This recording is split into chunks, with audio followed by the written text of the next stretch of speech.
자, 우리 기초서 부분으로 이제 들어가도록 합시다.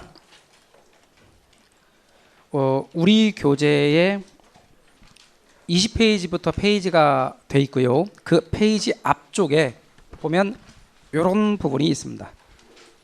자, 이 부분을 20페이지 바로 앞쪽에 이 부분을 열어봐 주십시오. 부동산학 개론이라고 하는 게 있고, 왼쪽에는 파트가 세 파트로 구분이 되어 있습니다. 부동산학 총론, 부동산학 강론, 감정평가론. 우리 교재의 목차는 국토부에서 정해준 표준 목차입니다. 그 표준 목차에 따라서 산업인력관리공단에서 시험을 시행하고 있는데요. 이 표준 목차에서 지난 29회 시험에 부동산학 총론 부분은 3문제가 출제되었고요. 부동산학 강론 부분에서 29문제, 감정평가론에서 6문제가 출제되었습니다. 자, 그러니까 출제 빈도가 있죠. 어디가 잘 나오는가 하는 부분이 있습니다. 그리고 또 강론 부분도 구체적으로 몇 문제 출제되고 이런 게 있습니다. 자, 오늘은 첫 시간이고 우리 부동산학 총론 부분의 경우를 가지고 이야기하겠습니다. 오리엔테이션 시간에 말씀드렸다시피 부동산학 총론 부분에서의 우리 기초과정에서 강의를 진행하는 것의 컨셉은 이론을 나가는 게 아니라 그 이론을 나가는 것을 위한 배경 지식을 쌓는 데다 초점을 맞추겠습니다. 그러니까 용어의 개념 정의라든가 전체적인 체계, 그러니까 용어의 기초 개념과 체계, 여기 쪽에 초점을 맞춰서 나가보도록 합니다. 20페이지 보시면 부동산학 총론이라고 되어 있고요. 거기에 총론 부분에 또 파트별로 구분이 되어 있습니다. 거기 보면 제1절이 부동산학 서설, 제2절이 부동산 개념과 속성, 3절이 부동산 특성, 이렇게 구성이 되어 있다는 것이며, 이제 오른쪽 21쪽 부동산학과 관련된 이야기입니다. 우리나라 부동산학의 역사는 짐작컨대 몇 년 정도 될 것 같아요? 그냥 때려 맞춰 보세요. 네? 몇 년이요? 100년. 좋습니다. 때려 맞춰 보시는, 어차피 때려 맞히는 건데 뭐 시험도 나오지 않는 얘기니까 편하게 보세요. 100년 또? 네? 50년 또? 네. 우리나라 부동산학의 역사는 약 50년 정도 됩니다. 1970년에 부동산학이 처음 우리나라에 소개가 되고요. 김용진 교수님이 제일 처음 소개를 하신 분인데요. 지금까지 약 만으로 한 47년, 48년 정도 됐죠. 짧은 역사입니다. 그러다 보니 부동산학이 무엇인지를 이렇게 어필을 할 필요가 있어요. 여러분, 민법 시간에 민법 선생님이 민법이란 어떤 과목인가, 그것에 대해서 이야기를 합니다. 공법 시간에 공법 선생님이 공법이란 어떤 과목인가에 대해서 이야기하실 겁니다. 그러나 시험에 민법이란, 공법이란 이게 시험에 나온 적이 한 번도 없습니다. 그러나 부동산학은 부동산학이 무엇인지에 대해서 3번 시험에 나왔습니다. 그럼 부동산학의 정의가 지금까지 3번 시험에 나왔는데 다른 과목 민법의 정의보다 공법의 정의보다 중요해서라기보다는 부동산학의 역사가 짧다 보니 부동산학이 무엇인지를 어필할 필요가 있었다는 얘기죠. 그래서 부동산학의 정의와 관련된 내용이 출제되었다. 다만 부동산학의 정의 그 자체가 통으로 한 문제가 나온 게 아니라 부동산학의 정의를 기술하는 지문들이 등장하는 방식입니다. 그러니 빈도가 높지는 않습니다. 그 3개가 뭐냐? 우리 교재에 있는 부동산학의 정의 1, 2, 3 그렇게 3개가 나온 겁니다. 그렇다고 거기에 별표 치거나 그렇게 하실 필요 없습니다. 어차피 외우실 것도 아닌데 그냥 편하게 그런 게 나왔으니 읽어보시라 하는 정도입니다. 그런데 그 정의를 부연하기 위해서 부동산학의 그 밑에 성격이 있습니다. 부동산학의 학문적 성격이라고 하는 부분으로 가보겠습니다. 페이지는 21쪽. 부동산학의 학문적 성격에 대해서 이야기를 해보고 싶은 겁니다.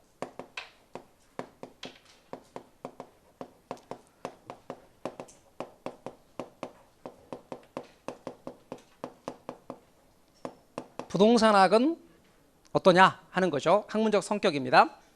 우선 부동산학은 사회과학일까요? 자연과학일까요? 사회과학입니다. 부동산학은 제일 첫 번째 강조하는 거 사회과학이다. 노트 정리하실 거 없다고 그랬습니다. 제가 여러분 보시도록 그냥 쓰는 것뿐이지 그걸 노트 정리를 막 하시고 그렇게 하실 필요 없어요. 여하튼 부동산학은 사회과학이다. 자연과학 아니다. 근데 물리학이나 지구과학은 자연과학이죠. 자연과학입니다. 두 번째, 부동산학은 순수과학이냐 응용과학이냐 이거예요. 부동산학은 순수과학일까 응용과학일까 하는 겁니다. 우선 먼저 지구과학이나 물리학이나 지구과학 같은 경우는 순수과학일까요 응용과학일까요? 순수과학. 여러분, 경제학은 사회과학입니까 자연과학입니까? 경제학은 사회과학. 경제학은 순수과학입니까 응용과학입니까? 네, 경제학은 순수과학입니다. 부동산학은 사회과학이면서 순수과학입니까 응용과학입니까? 응용과학에 속합니다. 부동산학은 응용과학에 해당된다. 원리를 응용하여 현실에 적용하는 응용과학이다 라는 것입니다. 아울러서 세 번째, 부동산학은 독자적인 학문 영역을 갖추고 발전한 것이 아니라 부동산학은 여러 학문들의 연구 결과를 종합한 종합과학입니다. 그래서 부동산학은 뭐다? 종합과학이다. 그래서 부동산학과 관련해서 여러분이 기억하실 것 한 세 가지 정도를 제가 말씀드려 봅니다. 부동산학은 어떤 학문이냐? 부동산학은 사회과학에 속한다. 그리고 부동산학은 자연과학과 사회과학 중에서는 사회과학에 속하고 순수과학과 응용과학 중에서는 응용과학에 해당되며, 그리고 부동산학은 여러 학문들의 연구 결과들을 종합을 한 종합과학이다. 이렇게 부동산학의 위치를 좀 알아두시면 좋겠습니다. 부동산학의 성격입니다. 넘어가 보시죠. 부동산학에서 정말 많이 등장하는 것 중에 하나가 복합개념이라는 말입니다. 복합개념이라는 말입니다. 여러분, 이 복합개념이란 말이 있는데 이 복합이란 말이 있어요. 이 복합이란 말의 의미는 우리말로 함께 라는 뜻입니다. 함께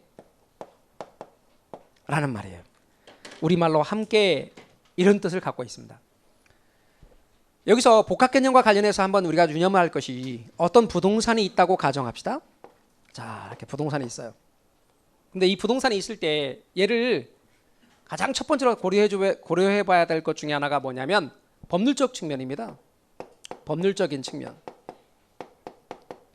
이거 안 따져보면 건물을 샀는데 후일에 재건축이 불가능한 건물을 산다든가, 아니면 오늘 사지 않고 하루만 늦게 샀다면 그 세금을 전 주인이 내야 될 걸 잘 모르고 부당하게 승결한 거예요.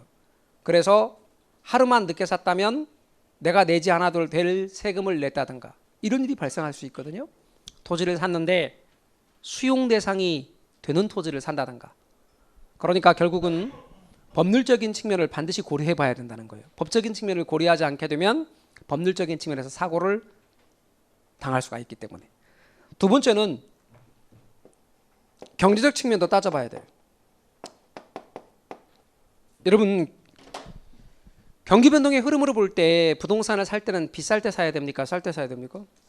네, 쌀 때 사고 비쌀 때 팔아야 되는데, 이걸 잘못해서 비쌀 때 사고 쌀 때 팔고, 비쌀 때 사고 쌀 때 팔고, 비쌀 때 사서 쌀 때 팔고를 세 번만 하면 망하는 거 아시죠? 여러분, 부동산을 산다, 판다, 부동산의 매입, 매각 관리는 자산 관리의 기본입니다. 그래서 자산 관리에서 가장 중요한 건 부동산의 매입과 매각입니다. 그래서 그런 측면에서 경제적 측면을 고려해 봐야 됩니다. 수익이 있는지, 입지는 어떤지, 이런 걸 따져보는 걸 뭐라고 하냐면 경제적 측면이라고 합니다. 세 번째는 기술적 측면을 고려해 봐야 됩니다. 어떤 자재를 사용했는지, 건축 공법은 어떠한지, 어떤 구조인지, 이런 것들을 다 따져봐야 됩니다. 기술적 측면 고려해야 되죠. 적어도 부동산을 고려할 때는 이렇게 세 가지 측면, 법 경기를 함께 고려해야 된다. 이것을 복합 개념이라고 말합니다. 법률적 개념과 경제적 개념과 기술적 개념을 함께 고려하는 것, 우리말로 함께, 복합이 함께. 그런데 여러분, 법률적 측면은 눈에 보입니까? 안 보입니까? 안 보여요. 경제적 측면 눈에 보입니까? 안 보입니까? 안 보이죠. 그러니까 법률적 측면이나 경제적 측면, 어떤 분들은 뭐 자기 눈에는 돈의 흐름이 보인다고 그러는데 정말 뻥치는 거죠. 그죠? 예, 허세도 그런 허세 없는 거죠. 돈의 흐름이 눈에 보이면 얼마나 눈이 좋은 건데. 따라서 법률적, 경제적 측면은 눈에 보이는 거 아닙니다. 그러니까 유형입니까 무형입니까? 무형적 측면인 거죠. 그런데 여러분 어떤 몇 층으로 건물을 지었는지, 전철역에서 얼마나 떨어져 있는지, 어떤 구조인지 이런 것들은 눈에 보이는 측면들이죠. 따라서 유형입니까 무형입니까? 유형적 측면이죠. 유무형의 법경기를 함께 고려하는 것, 유무형의 법경기를 함께 고려하는 것, 이걸 복합 개념입니다. 자, 그러면 제가 법률적 개념을 제일 먼저 했습니다. 그 말은 법률적 개념이 제일 중요하다는 뜻입니까? 그건 아닙니다. 그건 아니고요. 제가 이렇게 물었습니다. 사람들한테 순서를 놓고 기억하라고 할 때 물었습니다. 법경기, 그 다음에 기경법, 경기법 순서 물어봤어요. 법기경 어느 게 제일 발음하기 편하냐고 하니까 사람들이 법경기가 제일 발음하기 편하대. 그래서 그냥 법경기라고 한 겁니다. 절대로 법률적 측면이 제일 중요한 건 아닙니다. 그러면 셋 중에서 굳이 제일 중요한 걸 따진다면 어느 측면이 제일 중요해요? 여러분들은 뭘 제일 중요시 여깁니까? 그렇죠. 경제적 측면이 제일 중요합니다. 다만 민법 선생님은 어느 측면을 제일 중요시 여기겠습니까? 아니죠. 경제적 측면이죠. 강의할 때만 법률적 측면을 이야기하겠지. 설마 하니 민법생이나 공법생이 보고 하는 말이 수강생들 공부하시는데 정말 공부하시는데 열심히 하시니까 무료로 1년간 강의하라 그러면 안 할걸? 그죠? 네, 모든 사람들은 경제적 측면을 제일 중요시 여깁니다.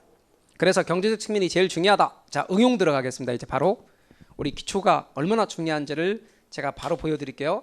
기초를 배경으로 해서 바로 하나 올리면 바로 시험 문제입니다. 여기다 타당성 분석을 갖다 붙이겠습니다. 법률적 타당성 분석, 그 다음에는 붙이세요. 경제적 타당성 분석, 그 다음에는 기술적 타당성 분석이 있습니다. 법률적, 경제적, 기술적 타당성 분석 중에서 어느 타당성 분석이 제일 중요합니까? 경제적 타당성 분석이 제일 중요합니다. 말뜻 이해가 되셨나요? 그렇게 이야기할 수 있습니다. 복합 개념입니다. 앞으로 복합이란 우리말로 의미가 함께 그런 뜻이다. 복합 개념은 법경기를 함께 고려한다는 뜻이다. 이렇게 이해하시면 되겠습니다. 부동산학의 연구 대상은 가볍게 그냥 이런 게 있다 하는 정도만 하고 넘어가십니다. 부동산학의 일반 원칙으로 건너갑니다. 부동산학의 일반 원칙입니다. 23쪽. 여러분 제가 안 하는 건 하지 마세요. 그리고 여러분에게 진지하게 부탁드릴 거 개론. 책 꼼꼼하게 읽지 마세요. 아셨죠? 그리고 기초과정은 질문방에 질문할 것도 없어. 뭐 알아야 질문을 하지. 그러니까 질문할 것도 없고 그냥 많이 들으세요. 많이 들으시는 게 최고야. 그리고 책 꼼꼼하게 읽으려고 그렇게 하지 마시고 많이 들으세요. 그리고 언제부터 책을 읽으라? 1월달 기본서부터 읽으시라. 기본서는 꼭 읽으세요. 기초과정은 뭐 아무것도 없으면 교재가 아무것도 없으면 좀 그렇잖아요. 그러니까 그걸 만든 거고 그 기초과정에서 책자에서 제가 하는 것만 하세요. 제가 안 하는 건 하지 마시고 굳이 제가 안 하는 것도 해보고 저 뒤에 OX 문제 책의 형식을 갖추기 위해서 넣었는데 그것도 안 풀어봐도 돼. 그것도 일일이 다 풀어보면서 그냥 되게 열심히 하시는 분이 계시는데 그거는 제가 열심히 하라 할 때는 꼭 좀 해주시고요. 지금은 열심히 안 해도 괜찮아요. 지금은 제가 아까 살짝 팁 드린 것처럼 민법에 조금 치중해 주시고 지금은 개론은 제가 하라는 대로만큼만 하시다가 나중에 제가 끊임없이 민법한테 양보하지 않습니다. 민법이 이제 여러분 다 되셨죠? 이제 개론에 하셔야 됩니다. 개론 막 푸시할 때 그때는 개론 열심히 하셔야 됩니다. 그렇게 하지 않으시면 점수가 잘 나오지 않아요. 그러니까 초창기는 제가 여러 가지 2차 과목도 생각하면서 민법에다가 우선순위를 양보하면서 좀 더 비중을 두세요. 자, 그러나 1월만 되더라도 그렇지 않습니다. 개론도 민법도 1차 과목이고 두 가지 다 만만한 과목이 아니니까 부동산학 개론 하셔야 됩니다 할 때는 여기 땐 가셔야 됩니다. 지금은 기초 강의만 그냥 들으세요. 자, 부동산학의 일반 원칙입니다.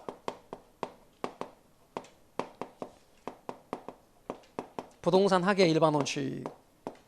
김영진 교수님은 이런 식으로 말씀을 하셨고 이걸 후배 학자들은 이렇게 불렀습니다. 부동산 활동의 일반 원칙. 그러니까 부동산 학의 일반 원칙과 부동산 활동의 일반 원칙은 같은 말입니다. 부동산 학의 일반 원칙과 부동산 활동의 일반 원칙은 같은 표현이다. 김영진 교수님은 부동산 학의 일반 원칙 그랬고 후배 학자들은 부동산 활동의 일반 원칙이라 그랬는데 시험에는 두 가지가 다 나왔습니다. 부동산 활동의 일반 원칙도 나왔고 부동산 학의 일반 원칙이라고도 나왔습니다. 자, 여러분은 세 가지를 아셔야 되는데 제일 첫 번째가 능, 두 번째가 안, 세 번째가 경입니다. 능은 능률성의 원칙을 가리키는 겁니다. 능률성의 원칙. 안은 안전성의 원칙을 가리키는 것이에요. 경은 경제성의 원칙을 가리키는 겁니다. 이때 단어 뜻을 보십시오. 능률성이란 단어. 능률성이라는 원래 의미는, 학문적 의미는 이렇습니다. 능률성의 원래 학문적 의미는 분모가 투입, 분자가 산출, 투입 대비 산출의 비율을 능률성이라고 표현합니다. 그럼 능률성을 높이려면 산출이 정해져 있으면 투입을 적게 하거나, 투입이 정해져 있으면 산출을 높이거나, 아니면 투입을 낮추고 산출을 높이거나, 이렇게 하면 능률성이 높아집니다.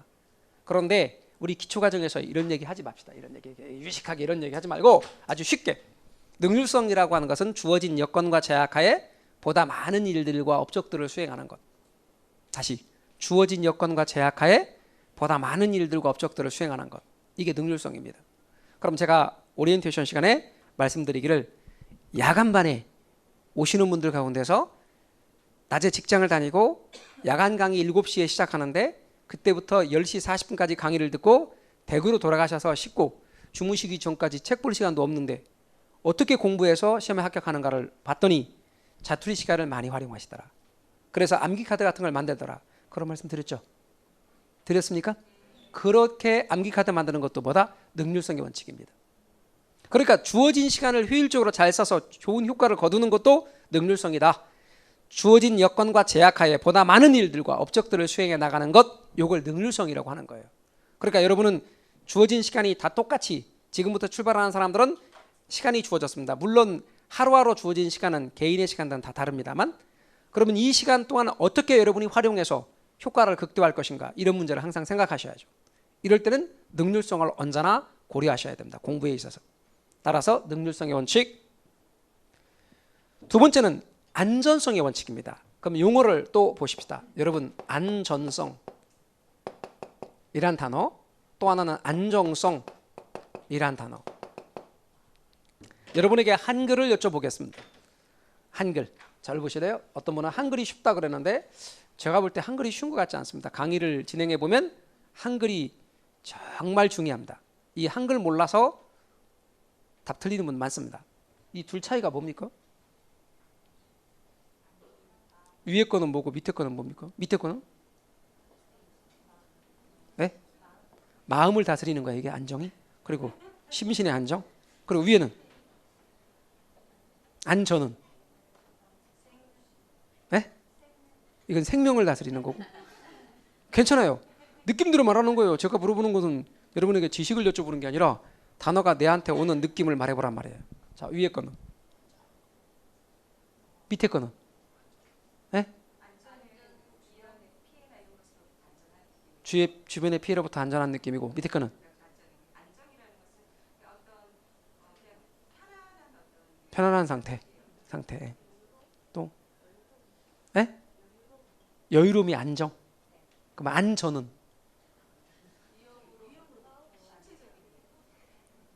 외부적인 측면으로부터. 이건 외부적인 거, 이건 내부적인 거. 또? 괜찮아요. 어차피 막 말하는데 뭐 답을 말하는 얘기 아니야. 아니 그거 다 알면, 제가 그랬잖아요. 한글도 알려드리고 산수도 알려드리고. 제가 그런다 그랬잖아요. 여러분 부동산 학개론을 공부하면요 많이 알아요. 주제도 알고 분수도 알게 돼요.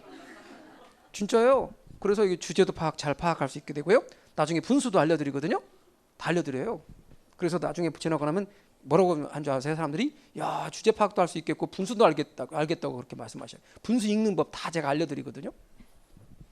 여러분 안정성이란 말이 뭐냐면 바뀌어 달라지지 않고 일정한 상태를 유지하는 성질입니다. 바뀌어 달라지지 않고 일정한 상태를 유지하는 성질, 이게 안정성입니다. 그러니까 환율의 안전일까 안정일까? 환율의 안정성, 직장의 안정성일까 안전성일까? 안정성. 그러니까 여러분 오늘 여러분이 나오셨어요. 제가 아까 말씀드렸잖아요. 딱 오늘 강의 끝나고 나면 앉아 계신 분 거의 다 머릿속에 제가 입력할 수 있거든요. 그럼 자 오늘 오셨어요. 그럼 다음 주에 오시는 거예요. 그리고 그 다음 주에 오시는 거야. 마지막 강의까지 오시는 거야. 그리고 1월 달 오시는 거야. 시험 때까지 꾸준히 오시는 거야. 그게 뭐예요? 안정성이에요.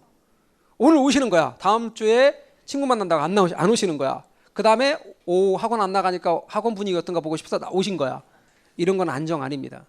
공인중개사 시험 합격하는 분들의 기본적인 것 중에 특징이 하나가 뭐냐면 꾸준하게 공부하시는 분들, 주로 그런 분들이 실력이 축적이 됩니다.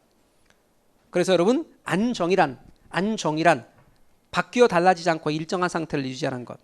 안전성은 위험이 없거나 안전한 상태. 그래서 아까 여러분이 말씀하신 것처럼 위험이 없거나 안전한 상태를 안전성. 그렇다면 다시 돌아와서 안전성의 원칙입니다. 이 안전성의 원칙에 만전을 기하기 위해서는 법률적, 경제적, 기술적 측면에서 안전해야 됩니다. 그래서 법률적인 거래 사고가 나타나지 않도록 법률적 측면을 고려해서 법률적 안전성을 꾀해야 돼. 그렇지 아니하면 아까 말씀드린 것처럼 후일에 재건축이 불가능한 건물을 산다든지 수용 대상이 드는 토지를 산다든지 아니면 전주인이 내야 될 세금을 부당하게 승계한다든지 이런 일이 발생할 수 있더라. 경제적 측면에서의 안전성을 고려하지 아니하면 수익성 파악을 잘못한다든지 입지 선정을 잘못한다든지 아니면 경기 변동의 흐름을 볼 때 잘못해서 비쌀 때 산다든지 그럴 수 있더라 하는 말이다. 세 번째는 기술적 측면에서 안전성. 내용연수가 적어도 30년쯤 될 거라고 생각했는데 5년 만에 무너져 버렸다. 내용연수를 오판한다든지 이런 것이 있을 수 있다. 그러니 안전성을 꾀할 때는 꼼꼼하게 법률적, 경제적, 기술적 안전성을 꾀하게 된다. 복합 개념의 안전성을 꾀하게 된다. 자, 그러다 보니 어때요? 이거는 한번 살펴보고 다시 한번 살펴보고 꼼꼼하게 살펴보는 거겠죠? 자, 그러면 이런 단어로 비유해서 말할 수 있겠네요. 이게 신속이라면 이건 정확입니다. 이거는 신속이라면 이건 정확이라고 말할 수 있겠네요. 신속과 정확. 여러분, 공인중개사 시험장에 가면 시험을 이렇게 치릅니다. 1차 과목 1교시가 1차 과목 2개를 줍니다. 그리고 100분 안에 풀으라고 합니다. 여러분에게 100분의 시간을 주면서 1교시입니다. 그게. 거기서 부동산학개론과 민법을 푸시는 겁니다. 그 다음에 쉬었다가 2교시가 또 100분이 주어집니다. 부동산 공법과 중개사법을 2교시로 줍니다. 또 쉬었다가 3교시가 공시 및 세법으로 주어집니다. 50분 줍니다. 그러면 그 주어진 시간들 안에 그 과목을 풀어야 되는데 정말 많은 분들이 주어진 시간에 문제를 못 풀어요. 그러니까 80문제를 100분 안에 풀 것 같은데 막상 해보면 80문제를 100분 안에 못 푼단 말이에요. 감독관이 10분 남았습니다. 마무리 정리하세요. 그랬는데 아직도 20문제 못 풀었다는 거예요. 그러니 어떻게 돼요? 다 찍어버리는 거지. 그래서 제가 뭐라고 말씀드리냐면 문제를 빨리 푸셔야 됩니다. 빨리 푸는 능력을 키우셔야 됩니다. 그게 신속, 그게 능률성입니다. 자, 근데 되게 빨리 풀었어. 어떤 분이 빨리 풀었어요. 그리고 20분이 남았대. 그 검토까지 한답시고 하였어요. 되게 빨리 풀었어. 근데 다 틀렸어. 그러면 신속이 의미가 있어요, 없어요? 전혀 의미가 없죠. 정확하게 풀어야 됩니다, 여러분. 근데 신속하다 보면 정확하지 못하고 정확하다 보면 신속하지 못할 수 있으니 얘네 둘이는 어떤 관계를 가질 수 있느냐? 상충 관계를 가질 수 있습니다. 여러분, 상충이란 말은 상호 충돌을 가리키는 것이죠. 여쭤볼게요. 상충 관계는 비례 관계입니까? 반비례 관계입니까? 네? 반비례 관계입니다. 나중에 저런 단어, 비슷한 단어들을 또 설명합니다. 상쇄 관계 이런 거. 그러나 지금은 상충 관계란 반비례 관계를 가리킨다. 그러니까 능률성과 안전성의 조화가 중요합니다. 경제성의 원칙이라는 게 있습니다. 여러분, 경제성의 원칙이란 최소 비용으로 최대 효과를 거두는 거죠. 이거는 비용은 적게 하고 효과는 극대화하는 것. 어떤 분이 묻습니다. 능률성과 경제성의 차이가 뭡니까? 이건 순전히 돈 얘기입니다. 그러니까 여러분, 어떤 목표를 달성하는 데 있어서 비용을 최소로 하고 그 목표를 달성했다면 경제성의 원칙을 지키시는 겁니다. 공인중개사 자격증을 취득하는데 비용을 아주 적게 들이고 여러분이 공인중개사 자격증을 취득했다면 이는 경제성의 원칙에 부합하는 것입니다. 그래서 능, 안, 경 세 가지가 있습니다. 따라서 여러분께서는 부동산학의 일반 원칙 용어하시고 능률성이니 안전성이니 경제성이니 하는 것들을 알아두시면 좋겠습니다. 경제성이란 최소 비용으로 최대 효과를 거두는 것, 오로지 걔는 돈 얘기다. 이렇게 여러분 알아두십시오. 24쪽으로 건너갑니다.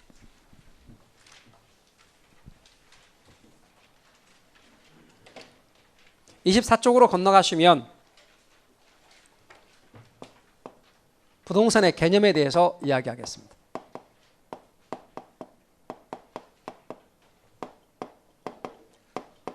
여러분, 부동산의 개념은 이렇습니다. 부동산의 개념입니다. 제일 첫 번째 부동산의 개념은 우리 똑같은 방식으로 법경기 순서로 해봅시다.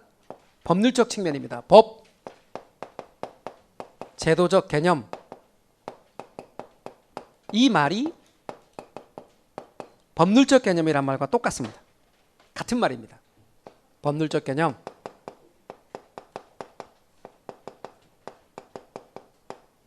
두 번째는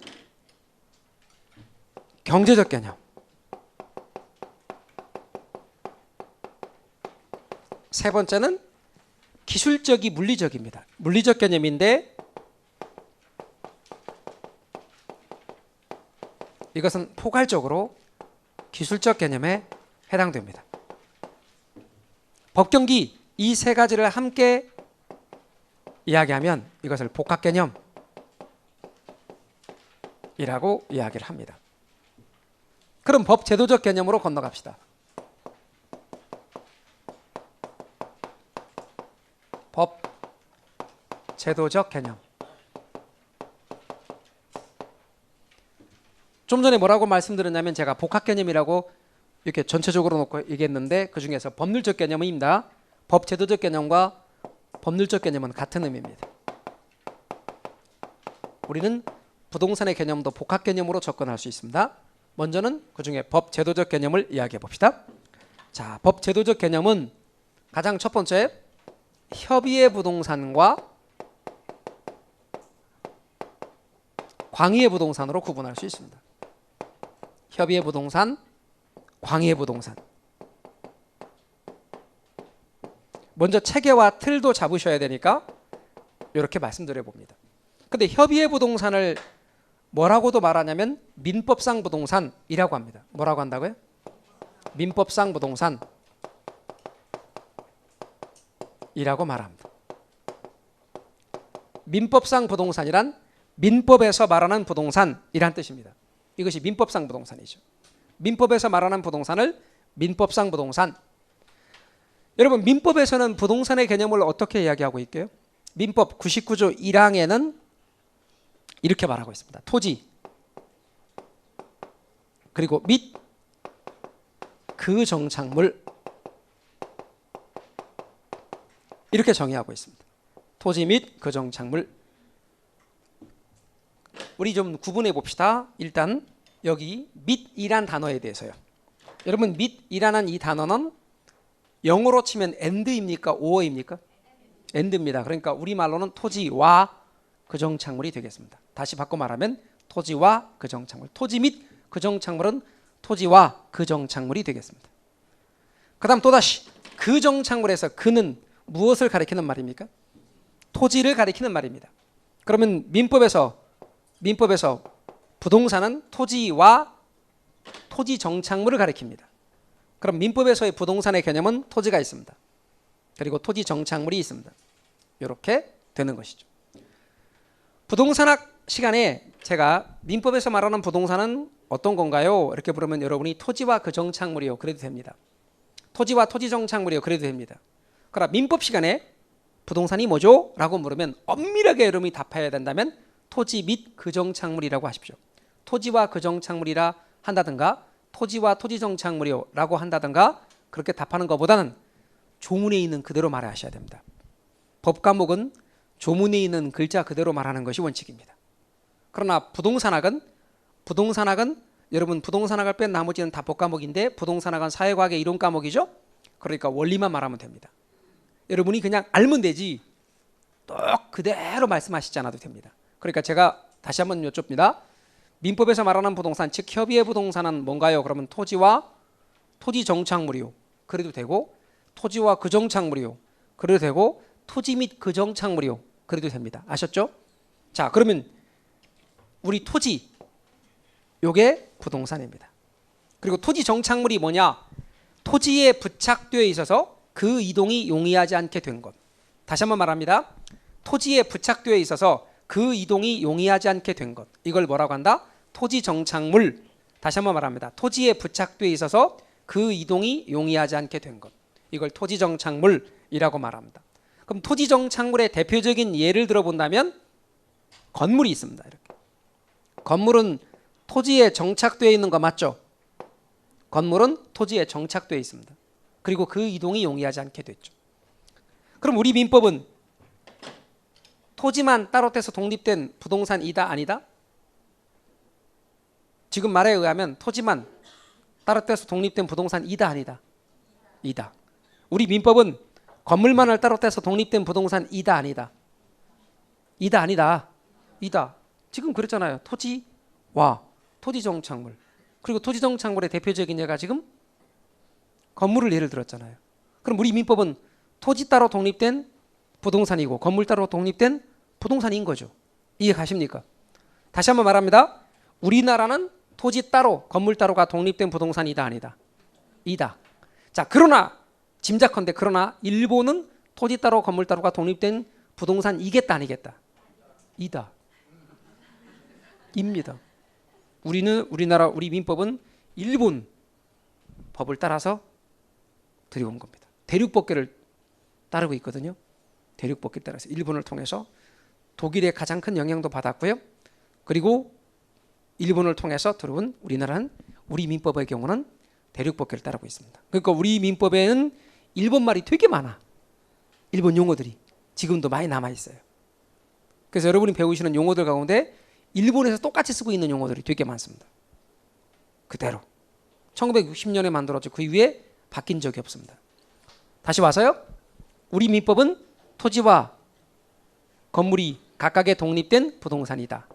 일본에서는 토지와 건물이 각각의 독립된 부동산이다. 그러니까 우리나라와 일본은 토지 따로 건물 따로가 각각의 독립된 부동산이다. 그러나 미국에서는 제가 그러나라고 말을 썼다고 해서 그 말 갖고 유추하지 마시기 바랍니다. 끊임없이 그러나 그렇게 하니까. 그러나 미국에서는 토지 따로 건물 따로가 독립된 부동산이다 아니다? 일 것 같아요 아닐 것 같아요? 네. 아닙니다. 영미법은 토지 따로 건물 따로가 독립된 부동산이 아니고 토지 위에 놓여 있는 그 어떤 것도 이렇게 하나의 혼연일체된 부동산 공간 덩어리를 취급합니다. 하나의 부동산이에요. 그러면 우리나라의 부동산의 개념과 미국의 부동산의 개념이 같다는 얘기입니까? 다르다는 얘기입니까? 다르다는 얘기죠. 그럼 우리나라 게 맞아요? 미국 게 맞아요? 네? 우리나라 게 맞는 거예요? 미국 게 맞는 거예요? 미국 게 맞는 거예요? 참. 네. 여러분 민법은 우리나라 민법이에요. 그러니까 우리나라를 벗어나면 의미가 있어요? 없어요? 없어요. 민법만 그런 게 아니라 공법도 마찬가지예요. 공법도 우리나라를 벗어나면 의미가 없고 부동산학을 제외한 나머지 법 과목은 우리나라에서만 통용되는 우리나라 법이에요. 근데 부동산학은 사회과학의 아까 이론 과목이라고 그랬죠. 그러니까 우리나라에서도 통용되는 이론이고 미국에서도 통용되는 이론이란 말이죠. 따라서 부동산학은 우리나라에서도 그 교과서가 똑같고 미국에서도 교과서가 똑같습니다. 다만 우리나라의 부동산의 개념과 미국의 부동산의 개념이 다르네요. 근데 민법 시간은 그걸 따질 필요가 없어. 어차피 우리나라 거니까. 그러나 부동산학에서는 이것을 비교할 필요가 있는 거예요. 그래서 부동산학자들이 이제 우리나라에서의 부동산의 개념과 영미법에서의 부동산의 개념이 달라서 이걸 구분할 필요가 있어서 용어를 갖다 붙인 거죠. 그러면 미국 걸 기준으로 우리나라 걸 달리 붙이는 게 맞아요? 우리나라 걸 기준으로 미국 걸 달리 붙이는 게 맞아요? 그런 게 고민되는 말이에요. 여러분 우리 기준을 삼을 때 우리나라를 기준으로 해서 이야기를 하는 게 맞는 표현이에요? 아니면 미국을 기준으로 우리나라 걸 표현하는 게 맞는 말이에요? 우리나라 걸 기준으로 미국 걸 표현하는 게 맞는 거 아니에요? 그렇잖아요. 우리나라 사람들이니까.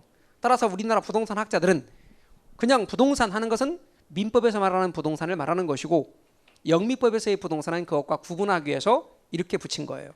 토지 건물 함께 하나의 부동산. 제가 함께가 뭐라고 그랬어요? 복합. 그래서 갖다 붙여보세요. 무슨 부동산? 복합 부동산이라고 붙였어요.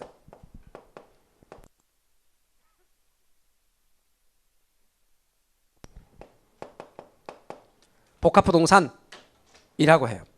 토지 건물 함께 하나의 부동산, 복합부동산이라고 부른다는 것 알아두십시오. 그러니까 정리하면 이렇습니다. 우리 민법에서는 토지 따로 건물 따로가 각각의 독립된 부동산이다. 그러나 영미법에서는 토지 건물 함께 하나의 부동산이다. 이를 붙여 복합부동산이라 부른다. 자, 그러면 이 복합부동산이란 용어는 단지 우리나라와 미국의 부동산의 개념이 달라서 그냥 붙이는 것인가? 그런 것 때문에만 붙이는 것인가? 그런 면도 있지만 그런 면 말고도 우리나라에서조차도 보통 거래가 됐을 때 복합부동산인 경우가 참 많아요. 갑돌이가 말하기를 나 어제 집 샀다 이렇게 말합니다. 그럼 갑돌이가 나 어제 집 샀다라는 말은 요것만 샀다는 뜻이에요? 아니잖아요. 이렇게 샀다는 뜻이잖아. 공인중개사 사무소에 손님이 왔어요. 어떻게 오셨나요? 했더니 집 사러 왔는데요. 아, 집만요? 땅은 아니고요. 그런 뜻 아니죠? 이렇게 산 거죠. 그러니까 우리나라에서도 거래가 되는 부동산은 주로 복합부동산인 경우가 많아요. 그래서 복합부동산의 개념은 의미가 있다. 그리고 실은 우리나라에서 정작 우리 민법에서 사용하는 부동산의 개념이 적게 사용될 때가 많아요. 법률적으로 다툼이 있거나 계약서 쓸 때 이럴 때 좀 중요하지, 아까도 말씀드린 것처럼 일상에서 거래가 될 때는 복합부동산이 거래가 될 때가 많다. 그래서 복합부동산의 개념이 실은 중요한 겁니다. 다만 복합부동산이라는 용어는 민법에는 등장하지 않습니다. 말씀드린 것처럼 부동산 학자들이 붙인 표현이다. 이렇게 여러분 알아두십시오. 그 다음, 여러분 민법에서는 좀 전에 부동산을 뭐라고 정의한다 그랬어요? 토지 및 그정착물. 그럼 동산을 어떻게 표현하는지 아십니까? 99조 1항에는 부동산에 대한 개념이 있고 2항에는 동산에 대한 정의가 있는데 부동산 이외의 물건은 동산이다 그렇게 하고 있어요. 그러니까 전체 물건 중에서 부동산을 토지 및 그정착물이라 하고 그 물건 중에서 부동산을 뺀 나머지가 뭐다? 동산이다라고 하고 있단 말이죠. 그런데 그렇게 하면 개념이 와닿지가 않으니까 우리 이렇게 말해보자고요. 우리 아직 기초과정이니까 아주 쉽게 움직일 수 있는 게 동산이고 움직일 수 없는 게 부동산인 것처럼 말해보자고요. 그리고 앞으로 공부를 더 해가다 보면 이런 개념들이 조금씩 더 잡힐 겁니다. 자, 그러면 움직일 수 없는 게 부동산이고 움직일 수 있는 게 동산, 이렇게 사실은 공부하지 않습니다. 제가 이제 기본 과정에 가면 더 잘 얘기하고 민법을 공부하면 훨씬 더 잘 와닿습니다. 자, 그런데 민법 시간에 부동산의 개념은, 부동산을 이야기하면서 부동산의 개념은 동산과 차이점이 부동산의 경우는 공시방법이 어떻게 되고 동산의 공시방법은 어떻게 되느냐. 예를 들어서 여러분 펜 같은 경우는 여러분이 가지고 있는 걸 보니 여러분 거다 라고 우리가 생각할 수 있죠. 동산 같은 경우는 이렇게 가지고 있음으로써 내 거라는 걸 알릴 수가 있어요. 사람들한테 다 모든 사람들이 볼 수 있도록 하는 걸 공시라고 한단 말이에요. 그러면 내가 가지고 있음으로써 내 거다 이렇게 알리는 거예요. 그럼 동산의 경우는 그냥 내가 가지고 있는 거 점유함으로써 공시가 끝나는 거예요. 그러나 부동산은 그 사람이 가지고 있는 걸 보니 그 사람 거다. 지금 갑돌이가 그 집에 살고 있는 거 보니까 저 집은 갑돌이네 집이다 이렇게 말할 수 있나요? 그럴 수 없어요. 그럼 그 집이 누구 것인가를 알고자 한다면 뭘 봐야 돼요? 등기부를 봐야 돼요. 등기부에 이름을 올리는 걸 등기라고 해요. 등기부를 봐야 소유자를 할 수가 있죠. 부동산의 공시방법은 뭐예요? 등기라는 거예요. 또요, 자동차를 갑돌이가 운전하는 걸 보니까 그 자동차는 갑돌이 거다라고 말할 수 있나요? 아니에요. 그 자동차가 누구 건지 알려면 뭘 봐야 돼요? 자동차 등록증을 봐야 돼요. 등록이라고 하는 걸 해요. 그러니까 등기나 등록이 바로 부동산의 공시방법이에요. 동산의 공시방법은 뭐다? 그냥 가지고 있는 거, 점유예요. 공시가 뭐다? 사람들이 볼 수 있도록 알리는 거예요. 자, 예를 들어서 이제 두 사람이 결혼을 한대요. 두 사람이 결혼을 하는데 하객들을 다 모셔놓고, 가족 친지 모셔놓고 이제 두 사람이 결혼한대요. 그러니까 두 사람이 이제 앞으로 같이 다니고 같은 집에 살아도 이상하게 보지 말고 축하도 해주시고 같이 산대요. 이렇게 알리는 거예요. 알리는 게 뭐예요? 공시예요. 그럼 동산의 공시는 그냥 가지고 있으면 돼. 여러분이 지금 옷을 입고 있는 거 보니까 여러분은 맞아요.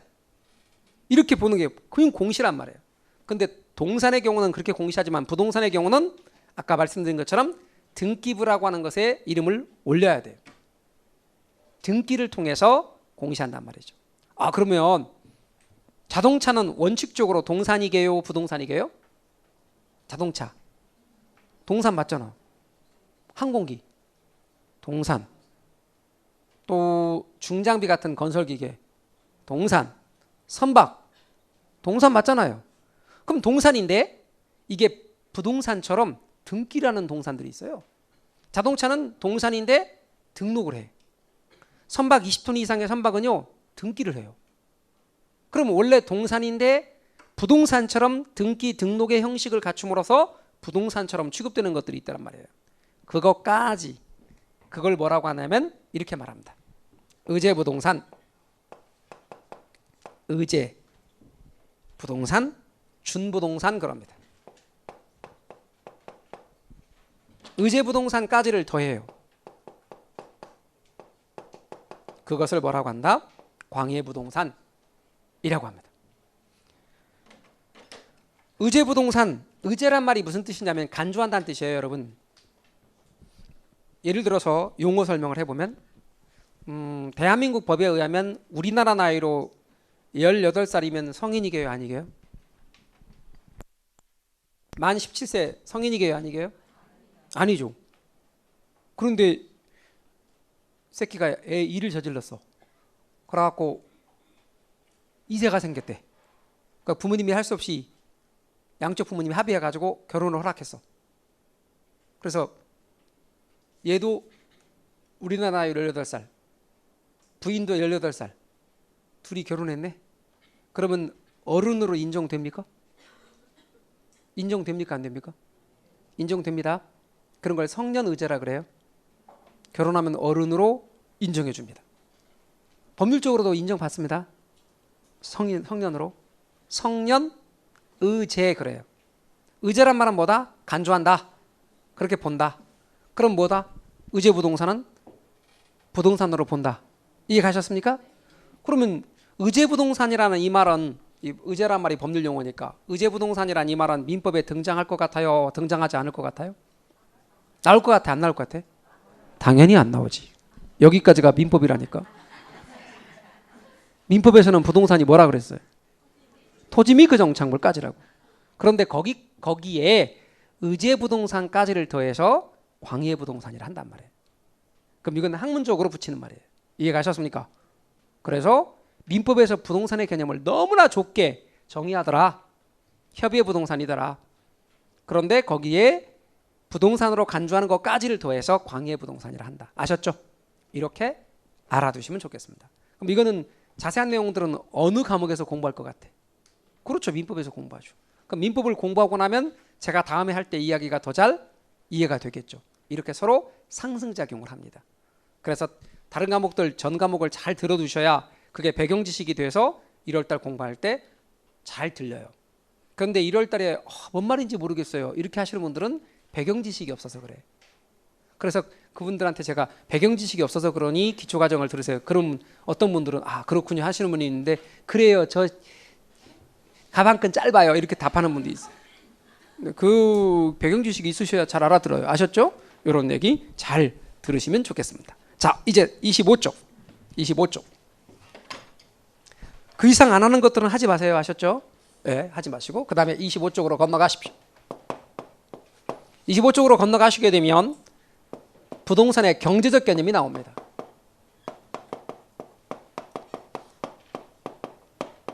경제적 개념은 5가지로 구분을 하고 있습니다. 제일 첫 번째는 자산, 두 번째는 자본, 세 번째는 생산 요소, 네 번째는 소비재, 다섯 번째는 상품. 이렇게 5가지입니다. 제일 첫 번째 자산이란 말인데요. 여러분, 자산이란 말이 무슨 말이냐면 이런 겁니다. 경제적 가치가 있는 유무형의 재산. 다시 한번요. 경제적 가치가 있는 유무형의 재산. 그럼 이제 여쭤볼게요. 자, 여러분, 자동차는 눈에 보여요, 안 보여요? 보여요. 그럼 유형이에요, 무형이에요? 유형. 그런데 여러분이 댁에 있는 자동차를 중고차 시장에 팔면 금액이 정해지겠죠. 그럼 경제적 가치가 있다는 얘기, 없다는 얘기? 있다는 얘기. 그러니까 뭐예요? 자산, 유형 자산. 주택은 눈에 보여요, 안 보여요? 보여요. 금액이 정해지겠죠. 그러니까 유형 자산. 여러분, 에듀일이라는 이름은 눈에 보여요, 안 보여요? 안 보이죠. 어떤 분은 글자 쓰고 보이네 그러시는데 그 뜻이 아니고 에듀일이라는 이 이름 자체가 눈에 보이냐 이거지. 안 보이죠. 경제적 가치 있어요, 없어요? 있죠. 엄청난 브랜드 가치 있습니다. 삼성이라고 하는 이름, 훨씬 더 브랜드 가치가 높겠죠. 이런 이름들은 눈에 보이지 않지만 경제적 가치가 있으니까 무형 자산. 그러니까 부동산은, 시장에서 거래가 되는 부동산은 자산이다, 그 말입니다. 이해가셨습니까? 자산으로서의 부동산입니다. 두 번째, 자본이란 말은 자본 증식 수단이다라고 하는 거예요. 여기서는 자본 증식 수단만 얘기하겠습니다. 아직도 부동산은 자본 증식 수단으로 활용되고 있습니다.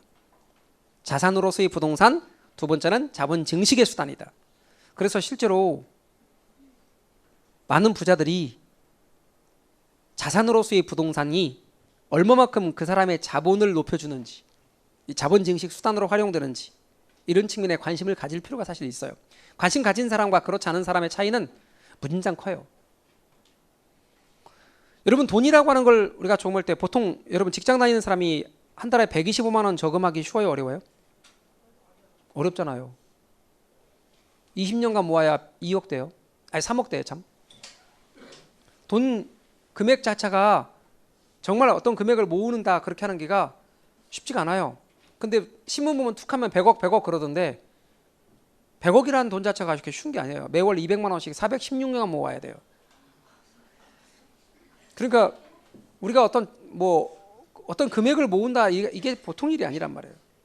그러니까 실제로 일정 금액씩을 우리가 저축을 한다. 일정 금액씩을 저축을 한다. 그랬을 때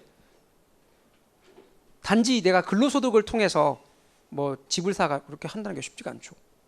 그러다 보니까 이제 자산에 관한 관심들을 많이 갖게 되죠. 그 중에서 자산으로서의 부동산이 우리의 자본을 높여주는 자본 증식의 수단으로 활용되어지는 것을 요새는 젊은 층들도 많이 알게 돼요. 그러다 보니까 젊은 사람들이 공인중개사에 관심을 갖는 이유가 뭡니까? 제가 며칠 전에 KBS 라디오에 인터뷰를 했는데요. 그 질문 중에 하나가 그 얘기예요. 요새 젊은 층들이 공인중개사 정부가 규제도 하고 그렇게 해서 부동산 규제도 하고 그래서 자기들이 보기에 블루오션이 아니라 레드오션일 것 같은데 이렇게 많은 사람들이 준비를 하나요? 하고 질문을 했습니다. 근데 제가 볼 때 그 중에 여러 가지가 있지만 공인중개사뿐만 아니라 이 부동산의 분야에 대한 관심을 젊은 층들이 많이 갖는 이유 중에 하나가 그런 내용들을 알게 된 거죠. 단지 더 이상 내가 근로소득을 통해서는 재산을 축적하기가 어렵다는 사실들을 많이 캐치하고 있는 거죠. 그러니까 당연히 자본 증식 수단으로 사용되고 있는 부동산에 관심을 가질 수밖에 없습니다. 세 번째, 생산 요소입니다. 여러분, 생산 요소. 생산 요소로서의 부동산입니다. 이 생산 요소로서의 부동산에 대해서 이야기하기 위해서 제가 이렇게 말해 보겠습니다. 여러분, 생산물을 만들기 위해서는 뭐가 들어가야 돼요? 어떤 게 들어가야 되냐면 첫 번째 노동, 두 번째는 자본, 세 번째는 토지. 얘네들이 들어가야 돼요. 그럼 우선 먼저 F를 쫙 잡아 늘려놓은 것처럼 생긴 이게 뭐냐? 이거 함수 표시입니다. 함수 표시할 때 이쪽은 투입, 이쪽은 산출. 이게 인풋, 이게 아웃풋. 이게 원인, 이게 결과. 원인과 결과 관계, 투입과 산출의 관계를 나타낼 때 함수 표시한 것입니다. 그러면 여러분, 산출물로서 생산물을 만들어내기 위해서는 뭐가 들어가야 돼요? 그럼 뭐가 들어가야 되느냐? 전통적으로 세 가지를 이야기하는데 이걸 생산의 3요소라 그래요. 자, 뭔지 같이 해볼까요? 첫 번째, 노동. 두 번째, 자본. 세 번째, 토지. 다시 한번 합니다. 여러분, 전통적으로 생산의 3요소는 계속 앞으로 등장할 겁니다. 뭐라고요? 첫 번째, 노동, 자본, 토지. 근데 노동을 고용할 때 공짜 아니죠. 노동을 고용하고 그 대가로 주어야 되는 게 뭐죠? 노동을 고용하고 대가로 주어지는 걸 월급 그러지 마시고 앞으로 공식적으로 이렇게 말하십시오. 임금. 뭐라고요? 임금. 그럼 자본의 대가는? 자본의 대가를 이자 그럽니다. 그러면 어떤 분들은 이렇게 말합니다. 은행에 돈 맡겼을 때 주는 게 이자인데, 은행에 돈 빌릴 때 갚는 게 이자인데, 여러분, 자본은 두 가지가 있는데 실물 자본이라는 것과 화폐 자본이라는 게 있습니다. 실물 자본에 대한 이자는 실물 이자고 화폐 자본에 대한 이자는 화폐 이자입니다. 이자라는 말입니다. 자, 그 다음에 토지입니다. 토지의 사용료. 네, 토지의 사용료를 뭐라고 말하냐면 지대라고 합니다. 여러분 민법 시간에 제가 아까 그랬어요. 민법은 어느 나라의 영향을 가장 많이 받았다 그랬죠? 일본. 거의 용어를 일본 거 그대로 들여 사용하고 있습니다. 일본에서는 토지 사용료를 이렇게 말합니다. 지료. 건물의 사용료를 임료. 이렇게 표현합니다. 여러분 우리는 건물의 사용료를 뭐라고 그래요? 우리는 임대료. 그 말에 대해서 일본 사람들은 비판합니다. 임대료는 임대인 입장에서 하는 말이지 임차인 입장에서 임차료라고 해야 되지 않느냐. 임대료는 임대인 입장에서 하는 말이고 임차료는 임차인 입장에서 하는 말이고, 그러니까 중립적인 용어인 임료라는 말을 쓴다는 거예요, 그들은. 근데 우리는 아닙니다. 우리는 용어나 이런 말들이 약간 가진 자 위주로 돼 있습니다. 그리고 갑을 관계 속에서 갑의 용어 위주로 돼 있고, 남성과 여성 중에서 용어들이 남성 위주로 돼 있습니다. 그래서 우리나라의 용어들이나 언어들 가운데 고쳐야 될 게 너무나 많습니다. 아까도 말씀드린 것처럼 우리의 아름다운 전통 용두삼이, 흐지부지, 약속을 안 지키는 건 미덕이고, 이런 것들은 다 길이 보존해야 될 건지 고쳐야 될 건지는 우리가 한번 생각해 볼 필요는 있습니다. 용어들 가운데서 너무나 편향된 용어들이 많고, 너무 남성 위주의 용어들이 돼 있고, 너무 가진 자 용어들이 돼 있는 것에 대한 반성은 필요합니다. 그런데 일본은 그런 부분에 대해서는 용어나 이런 것을 중립적 용어로 많이 씁니다. 그런 거에 대해서 미국 사람들이 일본 사람들이 훨씬 합리적인 것 같아, 이렇게 또 편들어서 말합니다. 그리는 기분 나쁘죠. 그래서 우리는 그래도 끝까지 갑니다. 임대료. 자, 임금, 이자, 지대. 용어 알아두세요. 부동산 학개론 시간에는 토지 사용료 뭐라고 부르고, 지대라고 부르고, 민법 시간에 뭐라고 부를 거다? 지료라고 부를 거다. 일본에서는 지료라고 한다. 그걸 민법은 일본 걸 그대로 다 사용하기 때문에 여러분 앞으로 민법 시간에는 지료라고 배울 거예요. 그러나 부동산학 시간에는 지대, 학문적 용어는 지대가 맞습니다. 아셨죠? 혼동하지 마세요. 자, 그러면 생산물 만들 때 투입되는 요소, 생산의 3요소, 노동, 자본, 토지. 토지는 부동산 맞죠? 그럼 부동산으로서 토지는 생산 요소로 사용된다. 그 다음에 또 여쭤보고 싶은 것이 있습니다. 절 보실래요? 생산물 할 때 물자를 이렇게 씁니다. 그렇다면 생산물은 유형의 것일까요? 무형의 것일까요? 생산물 유형의 것일까요? 무형의 것일까요? 유형, 무형. 예, 생산물 물자가 이렇게 되어 있으니까 유형의 것이라고 생각하는 것은 여러분의 선입견이고 편견입니다. 우리 인생 살면서 평생 반려견이 있습니다. 우리 죽을 때까지 떠날 수 없는 평생 반려견 2마리가 선입견과 편견인데요. 이 말은 어떤 말과 단어 속에서 우리가 그러한 생각을 갖게 되는 거죠. 물자가 붙으니까 꼭 유형의 것일 것 같거든. 그렇지 않고 유형의 것과 무형의 것이 다 있습니다. 생산물 중에서 유형의 것을 뭐라고 부르는가 하면 재화라고 부릅니다. 생산물 가운데서 무형의 것을 서비스라고 부릅니다. 재화와 서비스. 그럼 여쭤볼게요. 옷은 눈에 보입니까? 안 보입니까? 보이죠? 옷이 눈에 안 보이면 되게 재밌을 거야. 그죠? 옷이 눈에 보인단 말이에요. 그럼 재화예요? 서비스예요? 재화. 여러분, 가정주부가 집에서 일을 하면 표 나요? 안 나요? 안 나요. 그럼 눈에 보이는 거예요? 안 보이는 거예요? 가정주부의 일들은 눈에 잘 안 보이죠? 그러니까 서비스야. 그래서 가정주부의 가사 서비스 그래요. 그럼 제가 말씀드린 옷은 재화고 가정주부의 가사 서비스는 서비스예요. 이해 가십니까? 교사의 강의 서비스라든가, 의사의 진료 행위, 의료 서비스라든가, 연주자의 연주 서비스라든가, 이런 것들은 다 서비스라고 말한단 말이에요. 아셨죠? 그래서 재화와 서비스가 생산물이다. 그런데 생산물 중에서 유형의 재화를 둘로 구분하면 소비를 위해 만들어져서 소비에 쓰여지는 재화를 소비재라고 하고, 생산을 위해서 만들어져서 생산에 사용되어지는 재화는 생산재가 된다, 그 말이에요. 그럼 여러분이 쓰시는 펜은 소비재예요, 생산재예요? 지금 소비재가 맞단 말이에요. 그런데 그 펜이 잘 써지고 내가 고가로 산 아끼는 펜이다. 그래서 아껴서 나중에 일할 때 사용한다면 그 펜은 또한 뭐가 된다? 생산재가 된다. 여기 강의실에 있는 이 마이크는 생산재입니다. 강의 서비스를 생산하는 생산재지만, 만약에 이게 제가 개인 마이크라고 치고 제가 이걸 빼서 집에서 노래방 마이크로 사용한다면 소비재가 될 수 있는 거죠. 하나의 물건은 소비재가 될 수도 있고 생산재가 될 수도 있습니다. 그런 의미에서 본다면 주택은 소비재입니까? 생산재입니까? 소비재죠. 주택은 소비재로서의 역할을 합니다. 그러나 공장 건물이나 사무실용 건물 같은 경우는 생산재로서의 기능도 하죠. 그러니까 그때는 생산 요소 속에 포함시켜서 자본, 실물 자본 속에 넣어서 이야기를 하게 됩니다. 여러분, 제가 하나 여쭤보겠습니다. 상품이라는 말과 재화라는 말을 지금 이 순간 듣는 순간 재화와 상품이란 말은 같은 말처럼 느낌이 옵니까? 다른 말처럼 느낌이 옵니까? 같은 말처럼 느낌이 오시는 분. 제가 시키거나 그러진 않을 테니까. 다른 말처럼 느낌이 오시는 분. 그딴 식으로 하세요. 강의. 확 마이크 집어넣어주고 갈까? 제가 아까 그랬죠. 협조 이렇게 하시고 반응 좀 보여주시고 그러셔야지. 다시 한번 합니다. 없었던 걸로 하고 파토. 마치 없었던 일처럼. 재화라는 단어와 상품이라는 단어를 딱 들으시고 느낌상 같은 말처럼 느낌이 온다, 다른 말처럼 느낌이 온다. 여러와 같은 반응을 보여주십시오. 같은 말처럼 느낌이 온다. 내리십시오. 다른 말처럼 느낌이 온다. 내리십시오. 결론부터 말씀드리면 다른 말입니다. 그래서 설명이 필요합니다. 그 다음에 이런 강의에 대한 반응. 우리 선생님들이 여러분 학원마다 어떤 학원은 힘들었다, 어떤 학원은 덜 힘들었다라는 말을 하는데 강의 반응을 잘 보여주는 그런 학원이 덜 힘듭니다.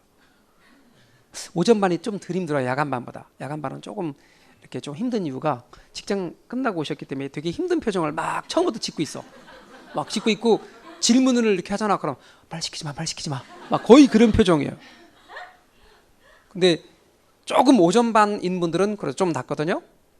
그리고 거기에 대해서 질문을 이렇게 하거나 서로 대화를 하잖아. 여러분하고 저하고 교류하고 대화하는 거거든요. 이게 소통하는 거거든요. 그러면 질문을 던지거나 이야기할 때 그냥 반응도 보여주시고 그렇게 하십시오. 어른 강좌니까 딱 개별적으로 지적해서 시키거나 그렇지 않습니다. 옛날에 모르고 시켰더니 안 나오시더라고. 그 옆에 그 뒤에 이렇게 시켰더니 안 나오셔. 그래가지고 그 다음부터는 어른들은 시키면 안 되는구나. 절대 안 시킬 테니까 아셨죠? 의사표시 하시기 바랍니다. 너 같으면 손 들겠냐 그러지 마시고 아까 손 드시지 않은 분들 입력돼 있습니다. 지금 나중에 질문하러 오셨을 때 보복 들어갑니다. 딱 오셨을 때 질문했는데 제가 이렇게 뒤돌아 앉아갖고 동영상 보세요. 이렇게 하시면 나한테 왜 그러지? 그러지 마세요. 아셨죠? 여러분도 저한테 지금 그렇게 한 거잖아요? 아니에요? 그래서 앞으로 선생님들이 부르면 반응 보내주시고 그렇게 하세요. 아셨죠? 네. 진짜로 그래요. 그렇게 해야 4시간 동안 강의를 진행할 수 있어요. 저희도 강의할 때 제일 힘든 강의가 어느 강의인 줄 아세요? 우리 여기 카메라가 있잖아요. 이 카메라가 카메라 2대거든요. 아무도 안 계시는데 카메라 보면서 강의할 때 진짜 힘들어요. 가끔가다 하면서 내가 이렇게 살아야 되나 막 그럴 때도 있어요. 회의도 들어요. 지금 우리 이 강의가 지금 전국으로 라이브로도 나가거든요. 그리고 이 강의가 지금 촬영돼서 온라인에도 올라가요. 그러니까 여러분들 우리 대방을 제가 맨날 칭찬하거든. 최고라고. 그러니까 반응 잘 보여주셔야 돼. 다 나간다고. 아셨죠? 네, 좋습니다. 다시 재화와 상품은 달라요. 그럼 어떻게 다른지를 제가 부연 설명해 드릴게요. 재화나 서비스 중에서 시장에서 거래가 되는 것만을 상품이라 그래요. 재화나 서비스 중에서 시장에서 거래가 되는 것만을 상품이라 그러니까 시장에서 거래가 되지 않는 재화, 시장에서 거래가 되지 않는 서비스는 그냥 재화이고 서비스일 뿐이에요. 그러니까 어느 게 더 넓다, 어느 게 더 좁다라고 말할 수는 없어요. 예를 들어 봅시다. 여러분 옷은 제가 좀 전에 재화라고 그랬어요? 서비스라고 그랬어요? 재화, 눈에 보이니까 재화. 그런데 사서 입은 옷은 전부 다 상품이에요. 근데 옷을 만들어 입히는 것 저 봤어요. TV에 나왔어. 패딩 있잖아요. 겨울 패딩을 엄마가 아이한테 동대문 시장에 가서 그 패딩 원단 끊어다가 거기다가 더 뭐 재료까지 넣어가지고 패딩을 만들어 주는 거. 근데 너무 잘 만드셨더라고. 아이 패딩을 만들어서 입히는 거예요. 자, 그러면 만들어 입은 옷은 상품이에요, 아니에요? 아니에요. 제가 아까 말씀드리기를 가정주부의 가사 서비스라 그랬죠. 가정주부의 가사 서비스는 상품이에요, 아니에요? 아니지. 시장에서 거래가 되는 게 아니잖아. 그러니까 가정주부의 가사 서비스는 가족들을 위한 봉사란 말이에요. 그러니까 이것은 상품이 아니에요. 근데 제가 여기서 한 글자 빼볼게요. 이렇게 한 글자 빼보죠. 이렇게. 그럼 가정부의 가사 서비스는 상품입니까? 아닙니까? 상품이에요. 시장에서 거래가 되잖아요. 그러니까 상품이란 말은 뭐다? 재화나 서비스 중에서 시장에서 거래가 되는 것만을 상품이라 한다. 그러니까 상품의 의미를 여러분이 알아두십시오. 그럼 부동산은 시장에서 거래가 된단 말이죠. 그러니까 부동산은 뭐다? 상품이다. 이렇게 말할 수 있죠. 부동산은 상품이다. 시장에서 거래가 되는 거다. 근데 부동산 중에서 앞으로 공부하시다 보면 시장에서 거래가 되지 않는 부동산도 있다고요. 그런 건 상품 아니에요. 아셨죠? 그래서 5가지 경제적 개념 말뜻 알아두시면 좋겠습니다. 용어의 의미를 잘 정리를 해 놓으십시오. 우리 쉬셨다가 그러면 물리적 개념 들어가도록 하겠습니다. 쉬었다 하시죠.